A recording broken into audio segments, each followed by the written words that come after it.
हमें टेरेंटर का घर दिखाया जाता है और वो कहता है इम्पॉसिबल, मुझे 7 साल लग गए उस कर्ज को क्रिएट करने के लिए, लेकिन अचानक एक ही पल में वो कैसे डिसअपियर हो गया। तो उसकी साथी कहती है अपेरेंटली हमने उसको कास्ट किया तो था, लेकिन लगता है किसी और ने उसको खत्म कर दिया। तो वो बड़ा गुस्से में हुआ था। वो कहता है उसकी हिम्मत कैसे हुई, तुम्हें लगता है कि वो सारी सिम्टम्स जो हमने इतने अरसे में क्रिएट की थी वो अचानक एक ही पल में खत्म हो गई। तो उसकी साथी कहती है वेल ये सब कुछ रिहान मेंशन में हुआ था। वो कहता है रिहान ये रिहान वो, आखिर उनका मसला क्या है, वो लोग इंसान है भी या नहीं, और इस बार उन्होंने कौन सी ट्रिक यूज की है हम पे। और तब सीन चेंज होता है और हमें दोबारा से सेसियो और ड्यूक रिहान दिखा रहता है जिसने अभी तक उसकी तलवार गर्दन पे रखी हुई थी। तो वो कहता है ये कॉन्फिडेंस नहीं है ना, जैसे ही डचिस पे हमला हुआ और उन पे कर्ज हुआ तुमने उनका कर्ज खत्म कर दिया, लेकिन वापसी पे तुम्हें कुछ नहीं चाहिए है ना। वो कहता है जी बिल्कुल, ये सिर्फ लक की वजह से हुआ है। तो ड्यूक रिहान उसके साथ तलवार मारने लगते हैं। वो कहते हैं तुम बास्टर्ड, तुम्हारी हिम्मत कैसे झूठ बोलने की। तो हॉर्न कहती है डैड आप ऐसा नहीं कर सकते। तो तब से ऐसे अपनी आंख बंद कर लेता है और तब ड्यूक ने तलवार मार दी थी। और हमारी कहती है क्या उन्होंने सचमुच तलवार मार दी, लेकिन जब वो वहां पर देखती है तो वो तलवार सेसियो को नहीं लगी थी बल्कि उसकी चेयर पे लगी थी और वहां पे आइस मैजिक यूज हुआ था। वो कहता है तुम बहुत ज्यादा ब्रेव हो, लेकिन मुझे लगता है कि अब तुमने मेरी बीवी का कर्ज ठीक किया है तो मैं तुम्हारी जान ले लूंगा। तो तब हमारी सोचती है कि सच में डैड उसे मारने नहीं वाले। तो ड्यूक रिहान कहता है मैं तुमसे सिर्फ एक सवाल और पूछूंगा, आखिर तुम्हें रिहान फैमिली इवल लगती है या फिर नहीं। तो सेसियो कहता है नहीं बिल्कुल भी नहीं, और वैसे भी टेरल ने मेरी जान बचाई थी तो मुझे वो इवल क्यों लगेगी और आप भी इवल क्यों लगेगे। तो ड्यूक रिहान वो स्माइल करता कहता है ठीक है अभी के लिए मैं तुम पे ट्रस्ट करता हूँ, लेकिन आगे से अगर ऐसा कुछ भी हुआ तो मैं तुम्हें छोड़ूंगा नहीं। तो हमारी सोचती है चलो शुक्र है कुछ गलत नहीं हुआ। और तब वहां पे सिर्फ टेरल और हमारा सेसियो था। तो तब टेरल कहती है तुम तो सरप्राइज हो गए ना। वो कहता है नहीं मैंने ये प्रेडिक्ट कर लिया था, और तुम्हें तो तुम्हारी मॉम लिली कहती है ना, लेकिन क्यों कहती है। वो कहती है कि मेरा निकनेम है। तो वो कहती है तुम्हारा भी निकनेम होगा है ना। वो कहता है हाँ मेरा नाम सी था, मेरे बायोलॉजिकल पेरेंट्स मुझे सी कह के बुलाते थे। वो कहती है अच्छा, लेकिन तुम एनुबिस फैमिली की बात कर रहे हो है ना, जो तुम्हारी असल मॉम डैड है। वो कहता है तुम्हारी तो मेमोरी बड़ी ज़्यादा अच्छी है। वो कहती है मैंने कभी एक्सपेक्ट नहीं किया था तुम्हारा नाम सी होगा, वो भी निकनेम के तौर पर। वो कहता है अच्छा, लेकिन सी ये नाम मुझ पे नहीं जचता। तो तब उसके बालों को पकड़ता है और कहता है लेकिन तुम्हारा निकनेम लिली तुम पे बहुत ज़्यादा मैच करता है। और तब उसके बालों पे किस करता है। तो वो कहती है क्या, और वो तो ब्लश करने लग गई थी। तो सेसियो स्माइल करके उसके तरफ देखता है। तो टेरल कहती है तुम्हें पता कैसे चला कि मेरी मॉम को कर्ज किया गया था, और वैसे भी ये तुम्हारे लिए फायदेमंद होता क्योंकि तुमने तो कॉन्ट्रैक्ट साइन कर दिया था ना मेरे साथ। वो कहता है लेकिन वो मेरे लिए रीजनेबल था। तो हमारी कहती है लेकिन तुमने उस ट्रीटमेंट को इतनी जल्दी कैसे कर दिया और किसको बताए बगैर भी। और वो कहती है वो कर्ज वो तो अचानक खत्म हो गया ना। तो वो कहता है हाँ बिल्कुल, क्योंकि तुमने मेरी जान बचाई थी इसलिए। वो कहती है सच में तुम्हारी जान बचाई थी, लेकिन क्यों, आखिर हारना तुम्हारी हॉबी तो नहीं है। वो कहता है नहीं लक मेरी तरफ है, वैसे भी जब वो मैंटिकोर मुझ पर हमला करने के लिए आया था तो तुमने मेरी जान बचाई थी, इसलिए लक के अलावा कुछ भी नहीं है। तो तब वो स्माइल करती है। वो कहता है कि सच में तुम्हें मेरे लक पे यकीन नहीं है। और तब वो खड़ा होता है कहता है क्योंकि काफी अर्से पहले से मुझे लगता है कि ये सब कुछ लक की वजह से हुआ है, और टेम्बरिया जहाँ पे हम लोग रहते हैं वो तो असल में होली एम्पायर था, और दूसरी तरफ हमें कुछ कब्रें दिखाई जाती हैं और वहां पर टेंडर खड़ा था। वो कहता है 8 विचेस और विजर्ड मर गए, सिर्फ 2 बचे हैं, लेकिन वो कर्स उसका कोई निशान नहीं बचा, लेकिन मैं अब दोबारा कोई नाकामी एक्सेप्ट नहीं कर सकता। तो उसकी साथी कहती है जी मैं समझ गई। तो वो कहता है आखिर मेन कोर्स कब शुरू होने वाला है। तो उसकी साथी कहती है ये कंप्लीट हो जाएगा, तकरीबन आधा साल लगेगा, लेकिन आपको इससे नाकामी नहीं होगी। वो कहता है अच्छा, लेकिन ये तो कुछ ज़्यादा लेट है, तुम्हें अपनी जिंदगी चाहिए या फिर नहीं। वो कहती है जी जी मुझे चाहिए। तो तब वो कहता है ठीक है, वो कर्ज जब वो फाइनल स्टेज पे पहुंच जाए तो मुझे बता देना, और जब वो कंप्लीट हो जाए तो हम उसको इस्तेमाल करेंगे रिहान फैमिली पर। तो उसकी साथी कहती है जी जी हम ऐसा ही करेंगे। वो कहता है ठीक है, तो मुझे रिहान फैमिली से बदला लेना ही होगा, आखिर उनकी हिम्मत कैसे हुई मेरा प्लान चौपट करने की। और दूसरी तरफ सेसियो उससे कह रहा था तुम्हें पता है ना वो एम्पायर होली एम्पायर था जहाँ पे आज हम रहते हैं, क्योंकि वहाँ की जो एम्प्रेस थी वो एक सेंटस भी थी। वो कहती है क्या सेंटस, मतलब उनके पास पावर भी थी और एबिलिटी भी। वो कहता है हाँ बिल्कुल, उनके पास सब कुछ था, उनके पास हर एक चीज थी, मैजिक भी था और सब कुछ, जो चीजें मेरे पास है उनके पास वो सब कुछ था। और वो गॉड के बहुत ज्यादा क्लोजर्स थी और लोगों को ब्लेसिंग दिया करती थी, और वो लोग की जिंदगी भी देखा करती थी और उनको फ्यूचर भी पता था। और अगर वो देखती थी कि लोगों का फ्यूचर खराब हो रहा है और वहाँ पे बारिश नहीं हो रही और उनकी फसल बर्बाद हो जाएगी, तो वो बस कहती थी और वहाँ पे बारिश हो जाती थी और लोग खुश हो रहते थे। और उनके पास दोनों पावर थी, ओमनीसेंस जिसकी वजह से वो एक विजन रखती थी, और ओमनीपोटेंट जिसकी वजह से वो मैजिक लैंग्वेज को जानती थी। वो कहती है लेकिन ये तो तुम्हारी एबिलिटीज है ना, तो इसका मतलब है तुम में एम्पर का ब्लड है ना। वो कहता है हाँ बिल्कुल, लेकिन मेरा लक बहुत ज्यादा है। वो कहती है कि तुम्हारा लक इतना ज्यादा है तो तुम डेब्रिक मेंशन पे क्यों रुके हुए थे, उन्होंने तुम्हारे साथ इतना बुरा सलूक किया। वो कहता है मैं वहां पर था इसलिए तुमसे मिला है ना। तो तब वो ब्लश करने लग जाती है। वो कहती है आखिर तुम मजाक करना कब बंद करोगे, तुम्हारा लक इतना ज्यादा होता तो अभी तक इस हालत में ना होते। लेकिन जब वहां पर देखती है तो सैसियो वहां बेहोश हो गया था। तो वो कहती है क्या सैसियो, तो उठ किसके पास आती है और सैसियो की हालत बहुत ज्यादा बुरी लग रही थी और तब वो उसको कमरे में ले आई थी और उसकी पट्टी की हुई थी। तो तब डॉक्टर कहते हैं अगर ये कुछ दिन रेस्ट करे तो ये बिल्कुल ठीक हो जाएगा। वो कहती है अच्छा ठीक है, लेकिन मुझे लगता है ये सारा कुछ इसलिए हुआ है कि इसने अपनी एबिलिटी को यूज किया था। तो उसकी साथी कहती है लेकिन इनकी एबिलिटी इतनी ज्यादा खतरनाक है, शायद उनकी बॉडी में बहुत ज्यादा प्रेशर पड़ा होगा। और फिर जाते हुए कहती है ठीक है मैं चलती हूँ, आपको किस चीज की जरूरत हो तो मुझे बता दीजिएगा।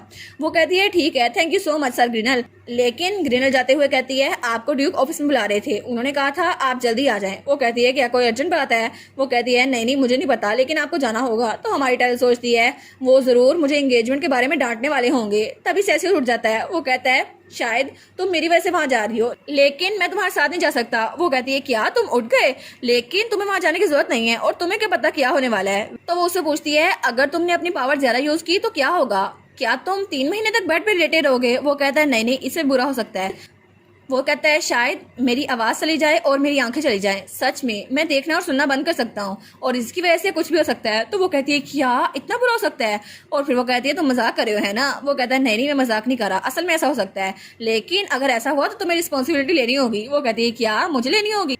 तो सैसियो कहता है हाँ बिल्कुल, मैंने तुम्हारे लिए बारिश करवाई, तुम्हारे लिए वहां पे तूफान लेकर आया, तुम्हारे लिए म्यूजिक प्ले किया और तुम्हारे लिए मैजिक सर्कल रिपेयर किया। तुम्हें लगता है ये सब कुछ ऐसे हो जाना था, तुम्हें सबकी रिस्पॉन्सिबिलिटी लेनी होगी। वो कहती है अच्छा बकवास करना बंद करो, तुम मुझे बताओ तुम्हें बदले में चाहिए क्या। तो वो कुछ सोचता है और कहता है ठीक है मुझे पता है मुझे बदले में क्या चाहिए होगा। और उसके बाद हमारी हीरोइन अपने डैड के ऑफिस पहुंच गई थी। वो कहती है आप तो बहुत ज्यादा बिजी होंगे ना, लेकिन आपने मुझे बुलाया क्यों। तो ड्यूक कहता है मैंने सुना है तुम्हारा फियांसे बेहोश हो गया है। तो हमारी कहती है हाँ मुझे लगता है उसने कुछ ज्यादा ओवरवर्क कर लिया था। वो सोचता है लगता है वो मेरी तलवार की वजह से बेहोश हुआ था, लेकिन वो चाहे उनका अडॉप्टेड सन क्यों ना हो फिर वो एक डेब्रिक है, उससे बच के रहना और मुझे लगता है उसे बदले में कुछ ना कुछ चाहिए होगा। तो हमारी कहती है हाँ बिल्कुल, उसने एक रिक्वेस्ट की थी। वो कहता है अच्छा कौन सी रिक्वेस्ट की थी, क्या पैसे, क्या दौलत या कोई और चीज। तो वो कहती है नहीं उससे सिर्फ डिजर्ट मांगा था। वो कहता है क्या डिजर्ट, सिर्फ डिजर्ट, क्या सच में वो इस बात पे राजी है। वो कहती है जी बिल्कुल। तो ड्यू सोचता है वो एक ऐसा इंसान है जिसे मैं समझ नहीं सकता, पता नहीं वो क्या चाहता है। तो वो कहता है बाय द वे आखिर तुम टेंटर पे रिवेंज कैसे लेने वाली हो। वो कहती है क्या रिवेंज, लेकिन वो तो आपने लेने वाले थे। वो कहता है हाँ मैं लेने वाला था, लेकिन अब वो काम तुम करोगी। और तब वो कहता है क्योंकि अगर मैंने रिवेंज लिया तो मैं उसे जान से मार डालूंगा, लेकिन तुम ऐसा नहीं करोगी, और अगर मैंने ऐसा किया तो रिहान की एडमिनिस्ट्रेशन खराब हो जाएगी और पोजीशन गिर जाएगी, और तुम्हारी माँ वो मुझसे 20 सालों बाद मिली है, इसलिए मैं नहीं चाहता कि वो खून खराबा देखे। तो वो कहती है हम लोग उनके पैसों को काट क्यों नहीं देते, क्या पता हम लोग उनको मनी के साथ प्रेशर करें। वो कहता है नहीं हम उनको प्रेशर नहीं कर सकते, तुम्हें कोई और तरीका ढूंढना होगा। तो टेरल कहती है लेकिन हम मनी के जरिए उन पर प्रेशर क्यों नहीं डाल सकते, क्या आपके पास पैसे नहीं है, या फिर जब मॉम गई थी तो आपने सारे के सारे पैसे वेस्ट कर दिए। वो कहता है नहीं लेकिन फाइनेंशियल वार वो उसको हमें अवॉइड करना चाहिए। वो कहती है अच्छा फिर आपका प्लान क्या है। तो ड्यूक कहता है तुम पकड़ोगे टेंटर को। वो कहती है क्या आप सीरियस है, मैं क्यों पकड़ूंगी। तो वो कहता है क्या हुआ, क्या तुम कॉन्फिडेंट नहीं हो, इसको एक सक्सेशन टेस्ट ही समझो, तुम्हें विरासत मिल जाएगी अगर तुमने ये किया। वो कहती है अगर मैं फेल हो गई तो क्या मैं वारिस नहीं बनूंगी। वो कहता है बकवास करना बंद करो, फिर तुम दोबारा से टेस्ट दोगी और इसके अलावा तुम्हारे पास कोई चॉइस नहीं है, और वैसे भी ये सारा कुछ 30 साल पहले शुरू हुआ था। वो कहती है क्या 30 साल पहले, आखिर तब क्या हुआ था। वो कहता है हाँ बिल्कुल, तब मैं बहुत ज्यादा यंग था और तब डेब्रिक और टेंटर ने मिलकर जंग छेड़ी थी और मैंने उस जंग को खत्म कर दिया था, लेकिन जब मैं महल गया और उनसे कहा कि इनको सजा दे तो तब एम्परर कहा ऐसी कोई बात नहीं है। तो तब ड्यूक कहता है लेकिन ये बात तो सेंस बनाती नहीं है, आखिर उन लोगों ने बगावत की है, आप उनको सजा क्यों नहीं दे रहे। तो एम्परर कहता है नहीं उन लोगों ने इंपीरियल पावर के साथ बगावत की है ना, तुम्हें फिक्र करने की जरूरत नहीं है। वो कहता है लेकिन आखिर आप उनको इतनी आसानी से कैसे छोड़ सकते हैं, अगर उन्होंने दोबारा यही काम किया तो एम्परर कहता है तुम फिक्र ना करो, उनका हल मैं खुद ही ढूंढ लूंगा, इसलिए तुम बस यहाँ से जाओ। तो वो बजा गुस्से में आ गया था। वो कहता है अगर ऐसा ही था तो फिर आपने मुझे उनसे जंग करने के लिए क्यों भेजा, क्या मैं गलत था। तो तब वहाँ पे एम्प्रेस खड़ी थी। वो कहती है हमें माफ कर देना, लेकिन तुम्हें बगावत को दबाना ही होगा। वो कहती है तुम्हारा काम बगावत को दबाना है, और अगर तुमने ऐसा ना किया तो शायद तुम्हारी डची भी खतरे में आ जाएगी, और इसके लिए सबसे पहले तुम्हें ड्यूक बनना पड़ेगा। तो एम्पर कहता है हाँ बिल्कुल तुम्हें ऐसे करना पड़ेगा, इसलिए तुम्हारे पास कोई चॉइस नहीं है, जैसा हम कह रहे हैं हमारी बात मान लो। वो कहता है जी मैं समझ गई योर मैजेस्टी, और उसके बाद वो चला गया था। तो वो कहती है क्या, लेकिन पुरानी एम्प्रेस वो तो कैटरिया थी ना, जो कि सैसियो की आंट थी, तो इसका मतलब है कि टेंटर ने खुद मरवाया था एम्परर और एम्प्रेस को। वो कहता है हाँ बिल्कुल, वो कुछ भी कर सकता है, और वैसे भी वो इतना ज्यादा स्टूपिड नहीं है, और थ्रोन हासिल करने के लिए वो कुछ भी कर सकता है। तो टेरल कहती है अगर उसे मरवाना ही था तो सबको मरवा देता, आखिर वो बगावत करने की कोशिश कर रहा है तो ऐसा क्यों नहीं करा। तो वो कहता है हाँ बिल्कुल मुझे पता है इसकी वजह, क्योंकि टेंटर का बेटा असल में प्रिंसेस के साथ इंगेज है और अगर उनकी इंगेजमेंट हो गई तो वो एम्पर बन जाएगा और मुझे लगता है शायद वो इसलिए ये करना चाहता है। और तब वो कहता है ठीक है इस सब का ध्यान तुम रखो, 1 हफ्ते के लिए मैं नॉर्थ जा रहा हूँ और वहाँ पे सबसे पेनफुल मैजिक को स्टडी करूंगा। वो कहती है कि यार नॉर्थ जा रहे हैं लेकिन क्यों। तो वो कहता है मैं तुम्हारी माँ से बात कर ली थी, वो मान गई इस बात के लिए। वो कहती है हैं मोम मान गई है लेकिन मैं तो नहीं मानी ना, आखिर आप मुझसे बात क्यों नहीं करते।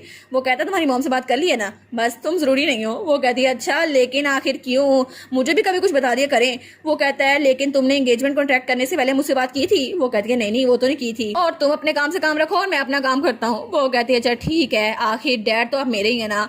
और उसके बाद हमें हमारा सेसियो दिखा रहता है जो सो रहा था और तभी वो ख्वाब में किसी के साथ डांस कर रहा था। वो उसके साथ डांस करते हुए बहुत ज्यादा खुश था और तब वो लड़की वो अपनी जेब में से कुछ निकालने लगती है। तो तब उसकी जब देखते हैं तो वो कोई स्नो ग्लोब निकाल कर उसको देखती है। वो कहता है क्या, तो वो लड़की कहती है तुम्हारी बर्थ के लिए कंग्रेचुलेशन। तो वो कहता है हैं ये क्या चीज़ है। और जब उसको देखते हैं तो वो लड़की बहुत ज़्यादा डरावनी बन गई थी। वो कहती है क्या हम लोग दोस्त नहीं बन सकते। तो तभी उसकी आंख खुलती है। वो कहता है क्या आखिर ये लड़की थी कौन। और वो लड़की तभी वहां से गायब हो गई थी। तो वो कहता है शायद मैंने मैजिक लैंग्वेज कुछ ज़्यादा यूज़ कर ली है इसी वजह से ये सब कुछ हो रहा है। लेकिन जब वहां पर देखते हैं तो टेरल वहां चेयर पे सो रही थी और वो बड़े आराम से सो रही थी और उसको तो पता ही नहीं था कि हमारा सेसियो जाग चुका है और उसी को देख रहा है।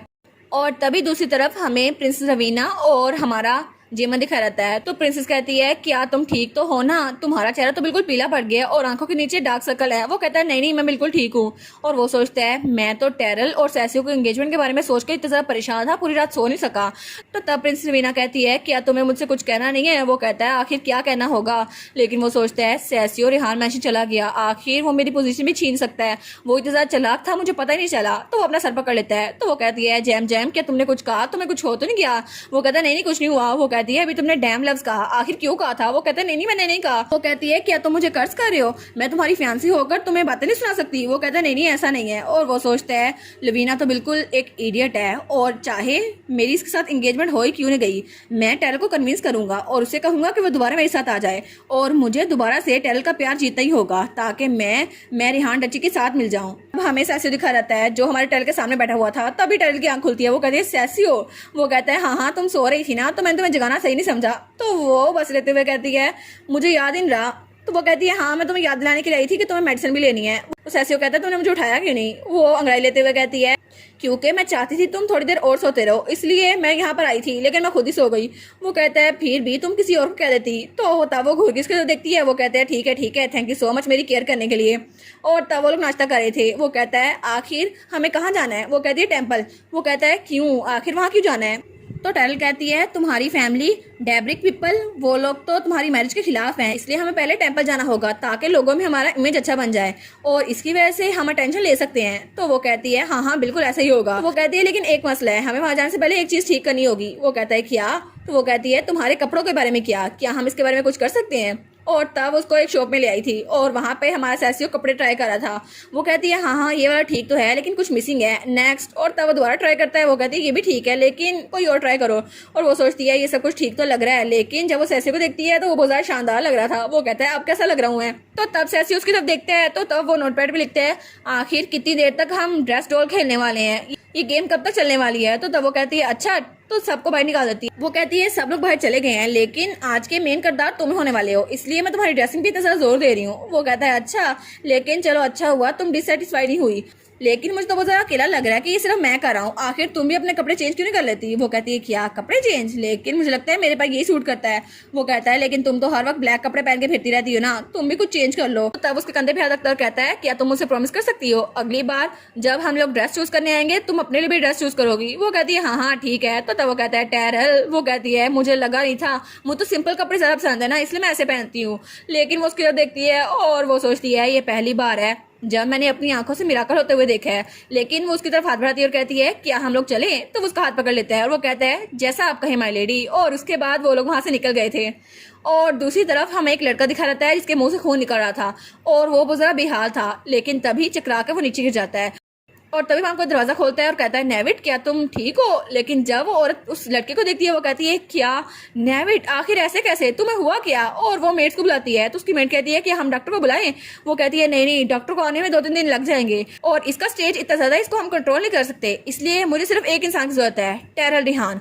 मुझे टेरल रिहान की जरूरत है, उसको ढूंढो चाहे वो जहां मर्जी है, कैपिटल में जहां मर्जी, मुझे टेरल को ढूंढना ही होगा। अगर ऐसा ना हुआ तो मेरा नेविड वो मर जाएगा।